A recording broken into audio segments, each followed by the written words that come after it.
Buenos días, hermanos. Amén. Nos sentimos contentos aquí en la casa del Señor hoy domingo y a vísperas de Navidad. Bueno, saludamos a las personas que nos ven por este medio también igualmente. Una fecha que celebra el mundo entero, la Navidad. Lo único que a veces las luces, el Papá Noel y otras cosas distraen la atención central del motivo principal de la Navidad. El motivo principal de la Navidad es Jesús, el nacimiento de Jesús, de Dios encarnado.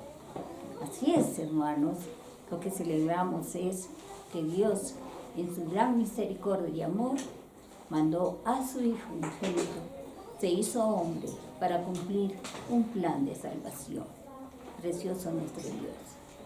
Cuán grande es el amor de nuestro Dios. Amén.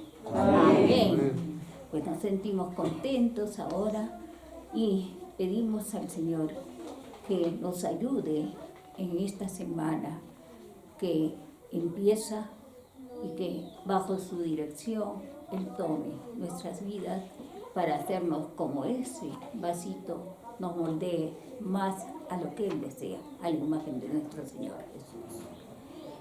A ti, familiar y amigo, que nos ves por este medio, aún estás a tiempo. Jesús todavía te llama, te dice, abre tu corazón. Yo quiero entrar en tu vida. Escucha este llamado.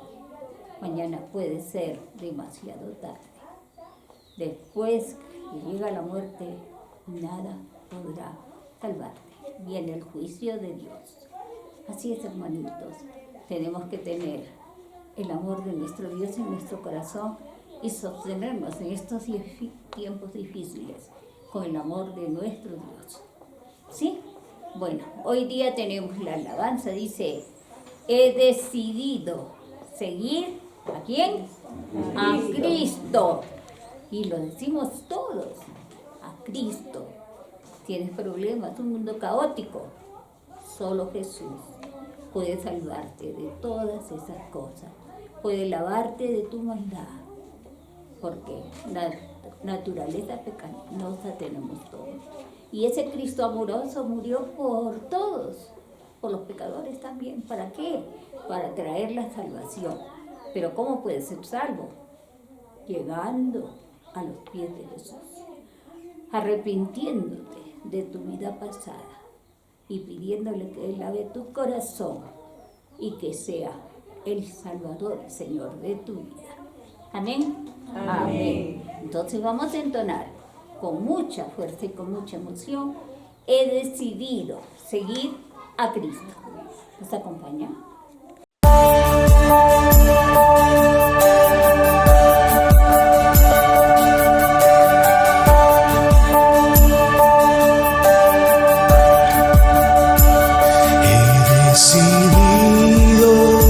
Seguir a Cristo, he decidido seguir a Cristo, he decidido seguir a Cristo, no vuelvo atrás, no vuelvo atrás.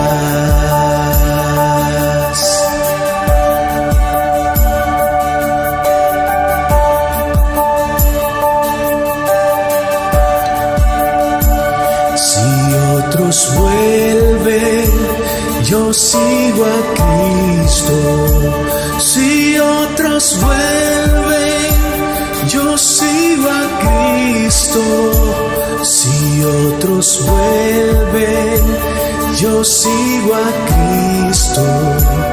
No vuelvo atrás, no vuelvo atrás.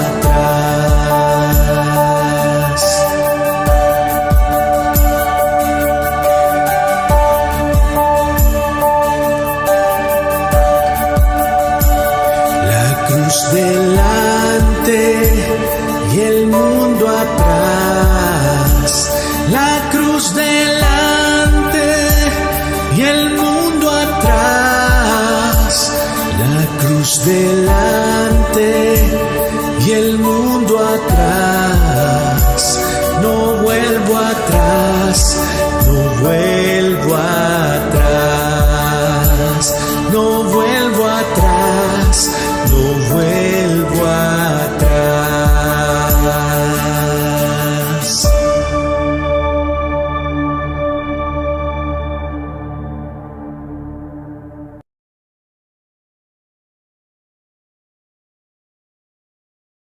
Muy buenos días, hermanos. Amén. La Iglesia Bautista Emanuel Chupaca nos saluda en el nombre de nuestro Señor Jesucristo. Una semana, un domingo ya previo a la Navidad. También hacemos ese mismo saludo a nuestros seguidores a través de las redes sociales.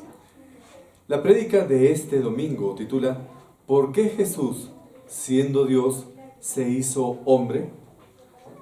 En esta fecha de Navidad, que por si acaso ya saben ustedes, no significa reno, no significa arbolito, no significa Papá Noel y mucho menos significa Grinch, nos hacemos la siguiente pregunta, que es antigua y a la vez desafiante.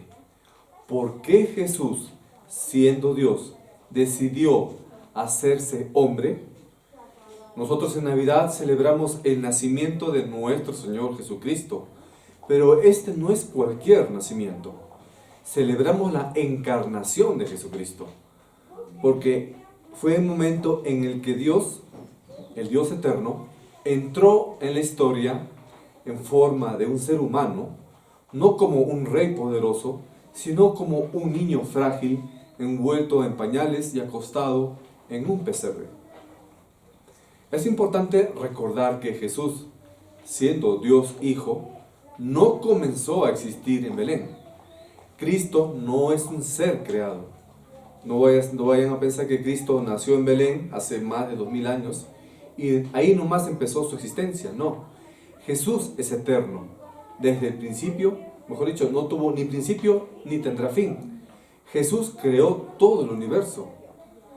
Jesús existía antes de que existiera el tiempo. Sin embargo, en un momento específico de la historia, Él decidió asumir una naturaleza humana semejante a la nuestra. Y al asumir esta forma, no dejó de ser Dios, pero eligió hacerse verdaderamente hombre. Y esa decisión que hizo Jesucristo encierra el mensaje central del Evangelio. A lo largo de los siglos, la Iglesia ha afirmado con mucha razón la divinidad de Cristo. Sin embargo, en ocasiones, la humanidad de Cristo ha quedado relegada en un segundo plano, como si fuera un simple detalle de un relato navideño. Cuando nosotros perdemos de vista la humanidad real del Señor Jesucristo, también vamos a perder la profundidad de la visión de la misión que Él desarrolló aquí en la tierra, porque a través de su encarnación, Él quiso desarrollar una cercanía de su amor y la ternura de Dios al haber experimentado todo lo que nosotros experimentamos, a excepción del pecado. Por eso es necesario reflexionar y detenernos en estas fechas de fin de año y preguntarnos ¿por qué Jesús se hizo carne y habitó entre nosotros? ¿Por qué el Creador eligió caminar entre sus criaturas, sentir hambre, cansancio, dolor y rechazo? Comprender esta verdad no solamente enriquece nuestra fe, sino que también transforma la manera en la que debemos mirar la Navidad.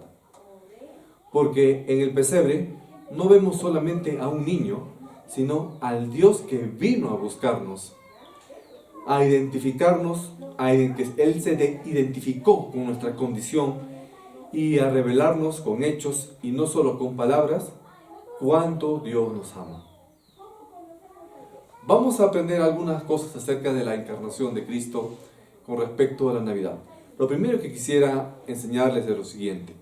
Jesús, Dios Hijo, que se hizo hombre. No hay duda que en los relatos del Nuevo Testamento, en especial en los Evangelios, se nos enseña que Jesús es completamente Dios. Todos los Evangelios, sin embargo, también muestran el registro de la vida humana de Cristo. La Biblia nos enseña que Jesús era completamente humano. Jesús se vistió con la ropa ordinaria de un niño, creció en la sabiduría de un pequeño, se cansaba, tenía hambre, tenía sed, fue tentado por el diablo, se lamentaba, Cristo sufrió dolor, tristeza, y después de su resurrección, todavía Cristo mantiene un cuerpo humano, claro que transformado. La creencia de que Jesús es 100% Dios y 100% hombre se conoce en la teología como unión hipostática. Revisemos, hermanos, en sus Biblias, busquen por favor Juan capítulo 1 y leamos los versículos del 1 al 5 y el versículo 14.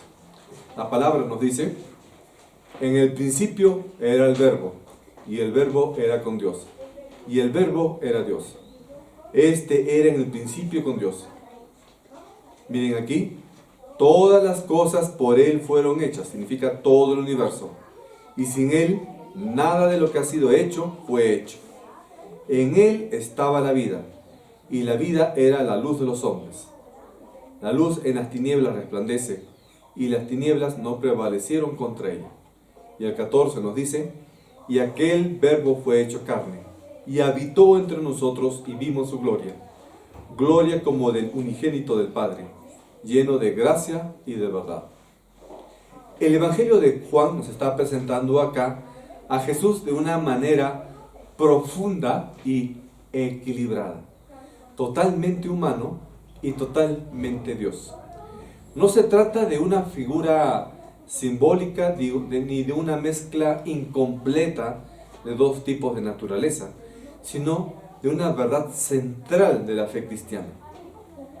Jesús asumió nuestra humanidad, significa que se hizo hombre como tú, como yo. Experimentó cansancio, dolor, tentación, pero en ningún momento dejó de ser Dios, ese Dios eterno que siempre existió, ese Dios eterno que creó el sistema solar, nuestra galaxia, la Vía Láctea y todo el universo, que diseñó el ADN, que diseñó a la naturaleza humana, nuestro cuerpo. Y es el sustentador de todo lo que existe. El universo se colapsaría si Jesús no interviniera. La palabra por medio de la cual se creó el universo la pronunció Cristo. Cristo dijo que se haga Júpiter, por ejemplo, y se hizo Júpiter. Y esta verdad, hermanos, no es secundaria, es el fundamento central de nuestra fe. Si Jesús no fuera verdaderamente Dios, no tendría Él la autoridad para poder salvarnos. Y si no fuera verdaderamente hombre, no podría representar la carga con la que llevamos nosotros en nuestra condición pecaminosa. Por eso Juan describe aquí en el Evangelio con un propósito claro, que Jesús era completamente Dios y completamente hombre. Y esto es necesario para poder edificar nuestra fe y llevarnos a confiar plenamente en la persona de nuestro Señor Jesucristo. Porque Él siempre ha sido, Él es y siempre será. De esta convicción va a depender incluso nuestra confianza en el destino eterno para nuestras vidas. Cuando Jesús nació en Belén, ocurrió algo extraordinario. Dios se hizo hombre. No era mitad Dios, mitad hombre. Un semidios como Hércules de la mitología griega. Antes de la venida de Cristo, la humanidad conocía a Dios de manera parcial, a través de profetas, a través de señales o a través de las promesas que hacían ciertas personas que comunicaban la palabra de Dios. Pero en Jesús, Dios se hizo visible, cercano, alcanzable, tangible. Cristo es la expresión perfecta de Dios en forma humana. Ahora, a lo largo de la historia han surgido algunos errores frecuentes en la interpretación teológica. Algunas personas, algunas corrientes minimizan la humanidad de Cristo. U otros minimizan su divinidad, a tal punto que, por ejemplo, ciertas sectas como la de los Testigos de Jehová dicen que Cristo no es Dios, sino que es un ser creado. Pero recuerden ustedes que la Navidad nos está enseñando que Cristo tenía ambas naturalezas inseparables. Era completamente Dios y completamente humano. Jesús es Dios con nosotros, Emmanuel en hebreo. Jesús vino para revelarnos plenamente quién es Dios y cuánto Dios nos ama. La segunda lección que quiero ver con ustedes es la siguiente. ¿Por qué era necesario que Jesús se hiciera humano?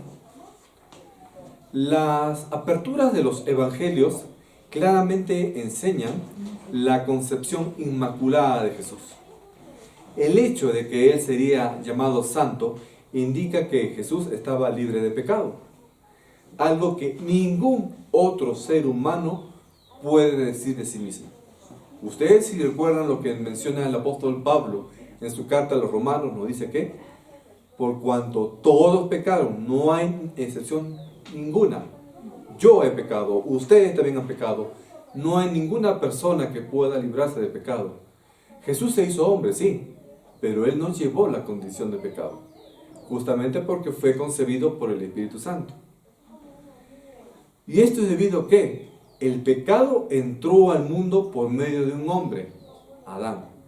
Por lo tanto, toda la gente que hemos pecado, ¿debido a qué? Descendemos de Adán. Romanos capítulo 5, versículo 12 lo expresa de la siguiente manera. Lo leemos. Nos dice: por tanto, como el pecado entró en el mundo por un hombre, y por el pecado la muerte, así la muerte pasó a todos los hombres, por cuanto todos pecaron.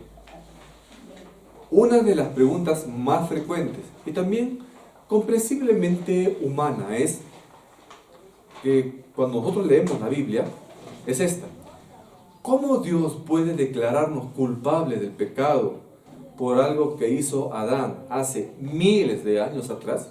¿Qué tengo yo la culpa de que Adán haya sido mi tatarabuelo y que él haya sido pecador y yo también soy pecador y por eso tengo que irme al infierno? Muchos se preguntan eso. Para muchos resulta injusto que por culpa de Adán nosotros también seamos pecadores y que por culpa del pecado tengamos que ir abajo a achicharrarnos. Pero, ¿por qué es que toda la humanidad carga con las consecuencias de un pecado cometido al inicio de la historia? Sin embargo, la Escritura nos invita a mirar esta realidad desde una perspectiva o un punto de vista más profundo. No solamente heredamos esa condición pecaminosa de Adán, sino que también lo confirmamos cada día. Heredas la naturaleza pecaminosa de Adán y tú la rematas cometiendo más pecado. Y no me digas que no cometemos pecado, porque todos cometemos pecado a diario. Estamos hechos del mismo material con el que fue hecho Adán. La misma inclinación hacia la desobediencia. ¿Cuántas veces has mentido en la semana? ¿Cuántas veces has tenido un mal deseo en la semana? Y ahí ya no puedes decir, no, por culpa de Adán o por culpa, no, es tu culpa. Y expresamos de ahí rebelión contra Dios. Nuestros propios pecados nos condenan. Por eso, el problema del ser humano no es la falta de imparcialidad divina, sino de nuestra urgente necesidad de misericordia. La Biblia nos enseña que, así como por un solo hombre, Adán, se introdujo el pecado y la muerte a toda la humanidad, también es necesario que un hombre viniera por nosotros para remover ese pecado. La muerte y el pecado entró en la historia como consecuencia directa de la desobediencia de Adán y Eva. Y el apóstol Pablo aquí en este versículo de Romanos que acabamos de leer, explica que por medio de ese primer pecado, el pecado y la muerte se extendieron a toda la raza humana. Según la cronología bíblica, Adán debió haber nacido hace como unos 7.000 años aproximadamente, y seguimos llevando esa carga. Pero al mismo tiempo, en sus escritos, Pablo nos menciona que hay un paralelo muy glorioso. Así como por la desobediencia de Adán, trajo condenación a toda la humanidad, la obediencia a otro hombre traería vida para las personas. Y ese hombre es Jesucristo. Jesús vino a revertir, a cambiar, a corregir esa situación en la que quedó atrapada la humanidad por el pecado que hemos heredado desde Adán. Y aquí encontramos una verdad que a veces nosotros pasamos por alto, casi como no le hacemos caso. La mayoría de las enseñanzas cristianas, correctamente, ponen énfasis en la muerte y en la resurrección de nuestro Señor Jesucristo. Sin embargo, cuando nos enfocamos solamente en su muerte o solamente en su resurrección, y no quiero decir que no son importantes, son fundamentales, corremos el riesgo de olvidar algo esencial. Jesús no solamente murió por nosotros, sino también vivió por nosotros. Por eso nació. Si todo lo que se requería para que nosotros fuéramos salvos era de que Cristo muriera y resucitara, Él podría haber, digamos, venido o haberse hecho hombre el día domingo, lo que le llaman Domingo de Ramos, estar una semanita con nosotros, subir a la cruz, morir, resucitar y punto, ¿no es cierto? Pero no fue así. Jesús nació como un bebito, vivió 33 años en perfecta obediencia. Durante su vida terrenal cumplió la voluntad del Padre en cada detalle. Enseñó autoridad, realizó milagros, mostró compasión y obedeció plenamente la ley para cumplir toda justicia. Su vida fue una vida sin pecado, algo que ningún otro hombre pudo lograr y podrá lograr. Adán fue formado, ustedes saben por la historia del Génesis, del polvo de la tierra y nos heredó una vida física y mortal. Jesucristo, en cambio, es el Dios creador que se hizo carne, capaz de otorgarnos vida espiritual y eterna. En su resurrección, vemos la promesa de lo que nosotros también seremos. Vamos a ser transformados, vamos a ser resucitados, vamos a ser llevados a la imagen de Cristo, porque Él fue el primero en resucitar a una vida incorruptible. Y nosotros también, en el día del arrebatamiento, si es que para eso ya hayamos ido al otro mundo, también vamos a resucitar con Cristo. Todo esto ocurrió para que la justicia pueda ser acreditada a quienes ponen su confianza en Él, a quienes acepten a Cristo como Señor y Salvador. Podríamos decir entonces que la naturaleza de Cristo, la naturaleza humana de Cristo, da sentido a su obra. Dios el Padre envió a Dios Hijo en semejanza de pecado para salvarnos desde dentro de nuestra propia condición. Entonces, la Navidad nos está recordando que esta no fue una decisión improvisada, sino el plan eterno del Dios revelado. Y ustedes dirán que de repente la Navidad o el nacimiento de Jesús ocurrió directamente en los Evangelios. Pues no. Si tú revisas varias profecías del Antiguo Testamento, vas a ver que, por ejemplo, en Miqueas está escrito que Jesús nacía en Belén. Isaías decía, estamos hablando del Antiguo Testamento, Isaías mencionó que Jesús iba a nacer una virgen. En Génesis capítulo 3 se menciona que iba a venir un varón, un descendiente de la mujer, que iba a vencer al demonio. Eso está en Génesis, lo que se llama el protoevangelio. Que Jesús, o que el descendiente de la mujer iba a darle un golpe en la cabeza a la serpiente, que es Satanás, pero que Satanás le iba a morder o dañar en el calcañar, porque Jesús fue herido en la cruz. Ahora, revisemos 5 razones por las cuales Jesús tuvo que hacerse hombre. La primera razón fue para revelarnos a Dios. Aunque Dios se revela a sí mismo en varias maneras, que incluyen, por ejemplo, la magnificencia de su naturaleza, todas las cosas que nos rodean, solamente la encarnación de Cristo revela la esencia de Dios antes era parcialmente velada. Las Escrituras nos dicen en Juan 1:18, a Dios nadie le vio jamás. El unigénito Hijo que está en el seno del Padre, Él le ha dado a conocer. Es decir que Jesús nos dio a conocer al Padre. El ser humano no puede conocer al Padre por sí mismo. La única forma mediante la cual nosotros podemos acercarnos al Dios el Padre es mediante el conocimiento del Hijo, es decir, de Jesús, quien vino a revelarlo de manera clara y cercana. Hoy, ese conocimiento nos alcanza al contemplar la vida de Jesús, tal como está registrado en los Evangelios. Al hacerse hombre, Dios permitió que su revelación dejara de ser distante o abstracta y se volviera de una forma personal, visible y accesible. Y porque Jesús es verdaderamente Dios, esa revelación no es parcial, no es engañosa, sino es plena y absolutamente confiable. La segunda razón, para proveer un ejemplo para nuestras vidas. La vida terrenal del Señor Jesucristo se nos presenta como un patrón, es decir, como un ejemplo o un modelo para nuestras vidas hoy en día en el fin del 2025.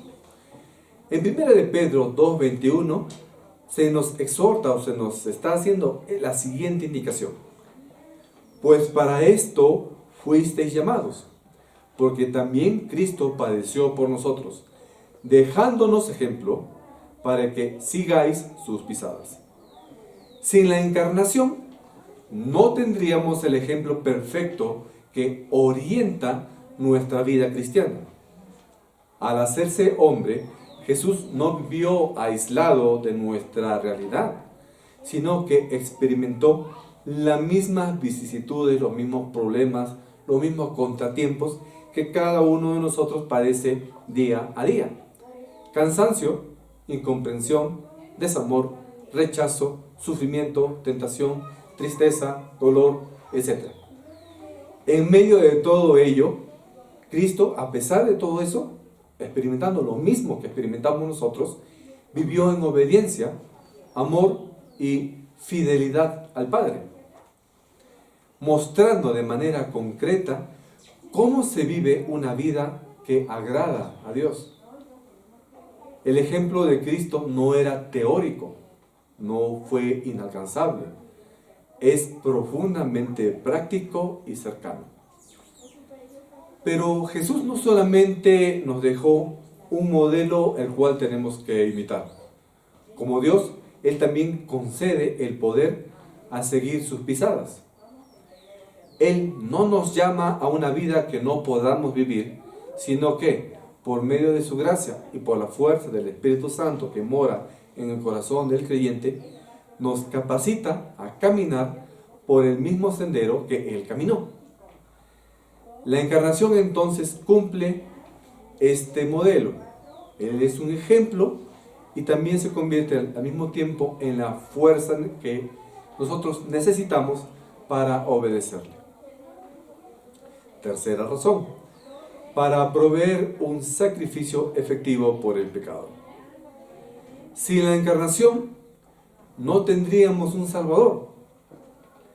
El pecado requiere la muerte como pago. Así que el Salvador tiene que ser humano para poder morir. Tenía que nacer para poder morir en la cruz. Este principio lo encontramos en Hebreos 10:10. La palabra nos dice: en esa voluntad somos santificados mediante la ofrenda del cuerpo de Jesucristo, hecho una vez para siempre. La salvación de la humanidad requería algo que ningún otro ser humano podría ofrecer. La muerte de una persona ordinaria, una persona común y corriente, no tiene el valor suficiente para pagar de manera definitiva y eterna por el pecado. El problema del pecado es profundo, es universal y es eterno. Por lo tanto, exigía un sacrificio perfecto, sin mancha y de valor infinito. Por esta razón, el Salvador no podía ser solamente un hombre, también tenía que ser Dios. Y en Jesucristo encontramos esta verdad gloriosa. El Dios eterno se hizo hombre para ofrecerse a sí mismo como sacrificio voluntario. Como hombre, pudo representar plenamente a la humanidad, identificarse con nuestra condición y morir en nuestro lugar. Como Dios, su entrega tuvo un valor eterno, suficiente y completo para reconciliarnos con el Padre. En Él no hubo repetición, en Él no hubo insuficiencia, sino una obra perfecta y definitiva. No necesitábamos de un Salvador parcial, ni de un intermediario limitado. Necesitábamos de un Dios hombre capaz de unir lo divino y lo humano en una sola persona y en una sola obra redentora. Y ese Salvador lo tenemos. En nuestro Señor Jesucristo se encuentra la obediencia perfecta, el sacrificio acepto y la salvación completa. Por eso, nuestra confianza no descansa en nuestros méritos.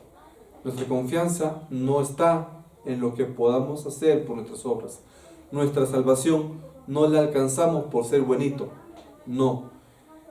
La encontramos solamente en la obra consumada y eterna de nuestro Señor Jesucristo. Cuarta razón. Para destruir las obras del diablo.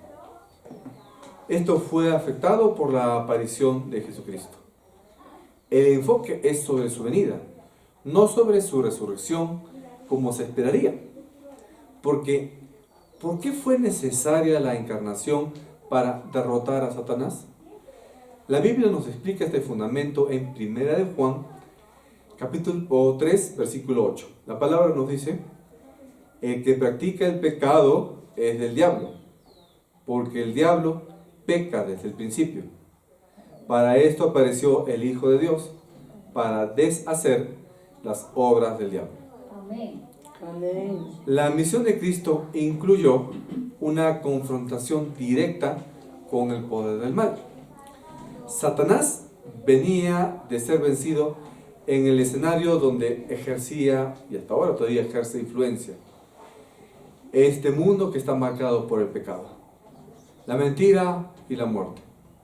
Por eso, el Hijo de Dios fue enviado a nuestra realidad, no como un observador distante, sino como un vencedor que entró directo al campo de batalla. En su vida, en su muerte y en su resurrección, Jesús expuso, derrotó y despojó las obras del enemigo. La encarnación asegura que el mal no tendrá la última palabra, porque Cristo vino a liberarnos y a establecer su victoria definitiva.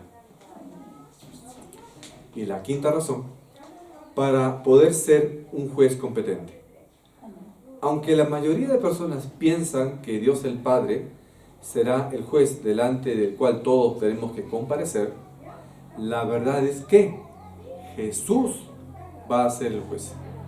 Está escrito en Juan 5, 22 al 27, porque el Padre a nadie juzga, sino que todo el juicio dio al Hijo, para que todos honren al Hijo como honran al Padre. El que no honra al Hijo, no honra al Padre que le envió. De cierto os digo, el que oye mi palabra y cree al que me envió, tiene vida eterna, y no vendrá a condenación, mas ha pasado de muerte a vida. De cierto os digo, viene la hora, y ahora es, cuando los muertos oirán la voz del Hijo de Dios, y los que la oyeren vivirán. Porque como el Padre tiene vida en sí mismo, así también ha dado el Hijo el tener vida en sí mismo, y también le dio autoridad de hacer juicio, por cuanto es el Hijo del Hombre. Amén. El juicio final ha sido confiado entonces no a Dios el Padre, sino que va a ser Dios el Hijo, el Señor Jesucristo, porque es precisamente acá, como lo menciona la Escritura, el Hijo del Hombre. Este título no solo es una declaración de autoridad, sino una afirmación profunda de la relación de Cristo con la humanidad y su misión en la tierra. Jesús nos va a juzgar no va a juzgar desde la distancia ni de la ignorancia de nuestra condición.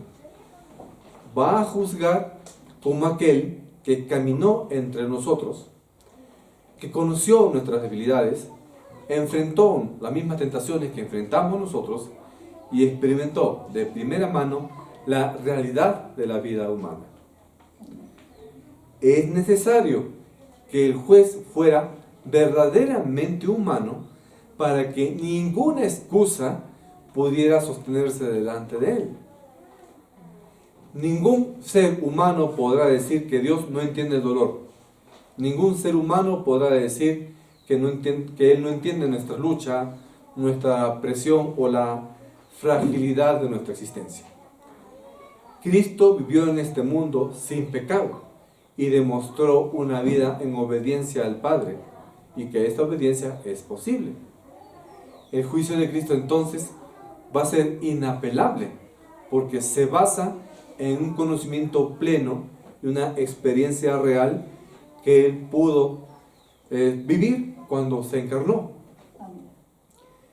Pero el juez también tiene que ser Dios. Solo así su juicio puede ser verdaderamente justo o absolutamente incorruptible. Como Dios, Jesús posee la autoridad final, la omnisciencia y la rectitud perfecta que son necesarias para poder juzgar con equidad. De este modo, la encarnación de Jesucristo alcanza implicaciones que tocan todos los aspectos de nuestra fe: nuestro conocimiento de Dios, nuestra salvación, nuestra vida cotidiana, nuestras necesidades más urgentes y nuestro propio destino eterno. La encarnación entonces no es un simple detalle doctrinal, es el eje central de la historia y de nuestra esperanza. A manera de comentario, ya final, en esta Navidad, al contemplar al niño Jesús, algunos arman o ves de repente en tu trabajo o alguna casa, algún familiar que se arma el pesebre, recordemos que la humanidad de Jesús no es solo una verdad doctrinal, sino es una invitación personal a vivir de una manera diferente. La vida de Cristo es el modelo que Dios nos ha dado para orientar nuestra propia vida. Seguir a Cristo no significa o no consiste únicamente en creer en verdades, sino en aprender a vivir como Cristo vivió. Amén. Amén. Estamos nosotros llamados como creyentes a reflejar el carácter, la obediencia, la compasión y la fidelidad al Padre en medio de nuestra realidad cotidiana. Jesús conoció la tentación, soportó el sufrimiento, enfrentó el rechazo y el odio de este mundo. No caminó por un sendero fácil. El cristiano tampoco va a tener el sendero fácil. El cristiano va a ser rechazado en este mundo. El cristiano va a ser insultado hasta sus propios familiares. Vamos a tener que pagar el mismo precio que pagó Cristo.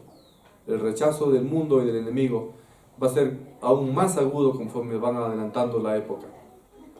Pero de la misma manera, los cristianos no estamos exentos de pruebas, de luchas o de momentos de debilidad. Pero la esperanza que celebramos o que debemos celebrar en estas fechas de fin de año, en esta Navidad, es que no vamos a enfrentar esas batallas de la vida solo, ni desde la derrota, sino que Cristo va a estar con nosotros. Y la victoria no se alcanza en nuestras propias fuerzas, tus capacidades, tu dinero, tu inteligencia o lo que tienes, sino mirando a aquel que ya venció al mundo. Jesús no solamente es nuestro ejemplo, es también nuestra fortaleza. La misma palabra que sostuvo la vida de Cristo y guió su ministerio está hoy a nuestro alcance. En ella nosotros podemos encontrar dirección, fortaleza, consuelo y poder. Que esta Navidad renueve en nosotros el deseo de caminar como Cristo caminó, confiando en que el Dios que hizo al hombre sigue obrando en nuestras vidas con gracia, ternura y verdad. Amén. Amén. Oremos, hermanos. Bendito Señor, gracias Padre Celestial en esta mañana. Gracias Padre por habernos enviado tan precioso regalo de amor en nuestro Señor Jesucristo para que Él naciera, viviera, muriera y resucitara por nosotros.